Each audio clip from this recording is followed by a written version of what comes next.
बिल्कुल, जीत तो पहले से भी जीते हुए हैं, फिर जीतेंगे, क्योंकि लगातार जनता का बीच गए हैं, काम किए हैं और जहाँ की सड़कें नहीं बनी थी वहाँ सड़कें बनाए, जहाँ पुल नहीं थे वहाँ पुल बनाए हैं, जहाँ पावर ग्रिड नहीं था पावर ग्रिड बनाए हैं, स्वास्थ्य केंद्र बनाए, हर जगह हमने काम किया है।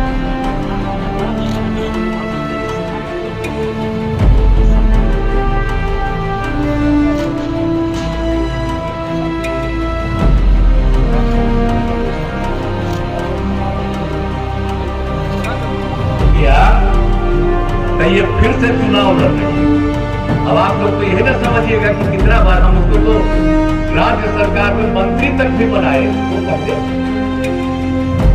उसको कुछ बोलने नहीं आता था और तब भी हम उसको आगे बढ़ाए। इतना हम सबको इज्जत देते रहे, देखिए हमको कोई छोड़ के भागता है तो गड़बड़े न करे।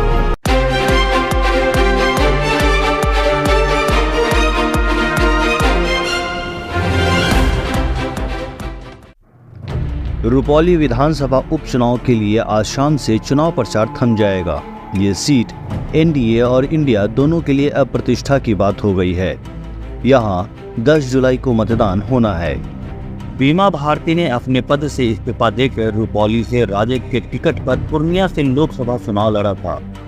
तब उन्हें पप्पू यादव के सामने हार का सामना करना पड़ा था। उपचुनाव की घोषणा के बाद राजद ने एक बार फिर से बीमा भारती पर भरोसा किया और रुपौली से टिकट दिया, जबकि जदयू के कालधर मंडल को एनडीए की तरफ से टिकट दिया गया है। रुपौली विधानसभा उपचुनाव के लिए 10 जुलाई को मतदान होना है। ऐसे में आज शाम 5 बजे के बाद चुनाव प्रचार थम जाएगा। रुपौली का मुकाबला काफी जबरदस्त होने वाला है। इसमें एनडीए और इंडिया गठबंधन दोनों की प्रतिष्ठा दांव पे लगी है।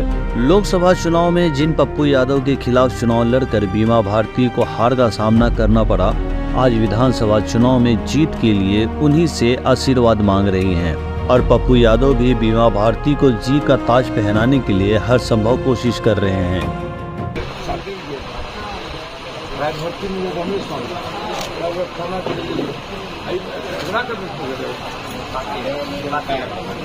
बहुत जो है कि उपचुनाव है और पहले से भी थे विधायक और फिर चुनाव दोबारा लड़ रहे हैं, क्षेत्र में जा रहे हैं, घूम रहे हैं और सभी का भरपूर समर्थन मिल रहा है और सबका स्नेह प्यार जनता का जो है कि जिस तरह से देते आ रहे हैं उसी तरह से मिल रहा है। अभी पप्पू यादव के पास भी आपका क्या बात है जी?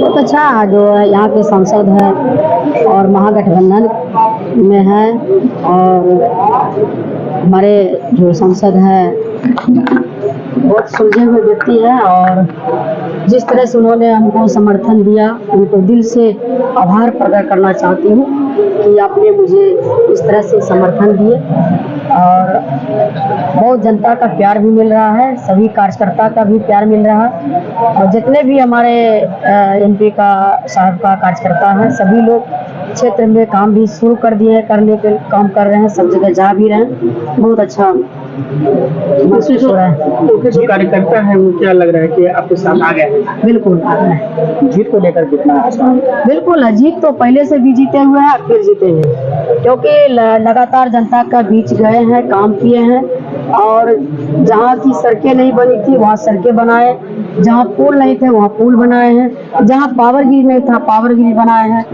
स्वास्थ्य केंद्र बनाए, हर जगह हमने काम किया है। शिक्षा के विभाग का शिक्षा के जो मुद्दा का बात करते थे, जनता हमारे से मांग करते थे हाई स्कूल के लिए, हमने हाई स्कूल सभी पंचायत में बनाने का काम किए और सभी सरकार में जब थे तो सबसे मिल करके हमने काम किया है। तो विपक्ष में भी रहेंगे तब भी हर मंत्री से मिल करके अपने क्षेत्र की बात करेंगे, मिलेंगे, काम करेंगे, जिस तरह से करते आ रहे हैं वैसे ही करेंगे। कितना चुनौती इस बार लग रहा है सामने जदयू प्रत्याशी? कोई चुनौती नहीं है, कोई चुनौती ही नहीं है। जदयू को प्रत्याशी को एक तो मोहरा बना दिया है, एक गंगोता जाति में टिकट दिया है कि यह गंगोता जात जो है बढ़ जाएगा, लेकिन ऐसा कुछ भी नहीं होगा। हमारा जात जो है कि गोलबंद है, सभी जो जिस तरह से स्नेह प्यार देते आ रहा है उसी तरह से देंगे और खास करके जदयू का जो टिकट जो दिलवाई है ऐसे से और वह भी जो है कहीं भी उसका जो नेता है जो बनती है अपने जाति का राजपूत जात के नेता कहलाती है, लेकिन एक भी बस्ती में वो वोट मांगने नहीं जाती है, ना उम्मीदवार को लेके जाते हैं। क्यों नहीं लेके जाते हैं? आप जिस तरह से उन्होंने दोहरी राजनीति किया, इधर तो मोहरा बना दिया है, लेकिन उसका मकसद है कि निर्दलीय प्रत्याशी को जिताना, मेन मकसद वही है शंकर सिंह। इसलिए जनता समझ चुकी है और जनता जो है नई नहीं है, सब दिन साथ में रहे, हमारे कार्यकर्ता सब दिन साथ रहे, तो सब चीज जान रहे हैं। और जिस तरह से केस में भी फंसाया गया है बेटा को भी पति को भी, तो सब जान रहे कि 18 साल का बच्चा को फंसाने का काम किया या राजनीति के तहत या पुलिस प्रशासन को दबाव दे करके सरकार की तरफ से उलझाने का प्रयास किया कि चुनाव में ये जो डिस्टर्ब हो जाएगी, जिस तरह से एमपी में हुआ था। लेकिन मजबूती के साथ चुनाव लड़ेंगे और हमारे साथ जनता है, हमारे साथ रुपौली का भगवान स्वरूप जनता है और उन्हीं का सना प्यार मुझे हर समय मिला है। हमारे कार्यकर्ता मजबूती के साथ चुनाव में मैदान में उतर चुके हैं, काम कर रहे हैं और चुनाव जीते हैं। तेजस्वी जी भी आ रहे हैं। बिल्कुल, हमारे जो नेता है आदरणीय तेजस्वी यादव जी हमारे भाई, वो भी आएंगे, उनका भी आके प्रचार करेंगे क्या? बिल्कुल आएंगे, वो भी आएंगे। आश्वासन भी दिया है कि जब लोकसभा खत्म होगा तो हम भी रुपौली में घूमने आएंगे, प्रचार करेंगे। बिल्कुल करेंगे। कितना इम्पैक्ट करेगा? बहुत अच्छा रहेगा, सब लोग परिवार के तरह हम लोग रहेंगे, मिलेंगे, सब जगह जाएंगे तो और अच्छा रहेगा। एनडीए का झंडा बुलंद कर रहे कालधर मंडल को जीत दिलाने के लिए एनडीए भी भरपूर जोर लगा रही है।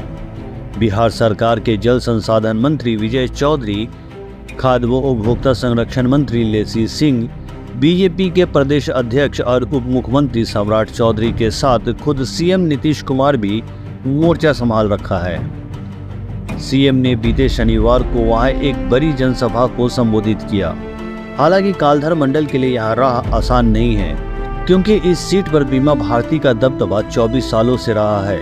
लेकिन एक बात ये भी है कि वो जदयू के टिकट पर यहाँ से जीतती रही है, लेकिन इस बार राजद के टिकट पर किस्मत आजमा रही है। 2000 में बीमा भारती ने जीत का स्वाद चखा, इसके बाद से रुपौली में बीमा भारती का दबदबा बरकरार है।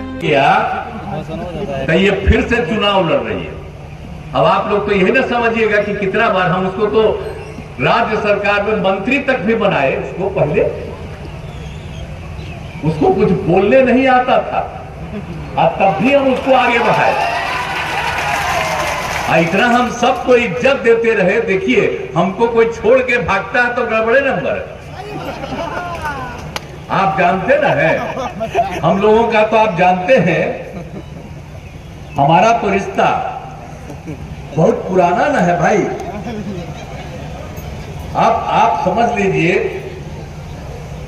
अब इसके बाद तो हम लोग तो 2 बार खाली अलग हो गए थे, इस बार भी थोड़ा अलग हो गए थे, तो फिर हमको खराब लगा कि ठीक नहीं है। हम लोगों का जो रिश्ता पुराना है 1995 से, अब बिहार में 2005 में हम लोग मिलकर के सरकार बनाए। आज जो हमारे उप मुख्यमंत्री जी हैं और पार्टी के नेता, हम लोग तो साथ रहे। आज तो फिर तीसरी बार में इस देश के प्रधानमंत्री बने, तो इसीलिए आप समझ लीजिए कि सब कुछ अच्छा हुआ, फिर बिहार आगे बढ़ेगा। लेकिन हम लोग जब साथ थे तब कुछ लोग को इधर उधर कर दिया था, तो वो अलग थलग हो करके भाग गई।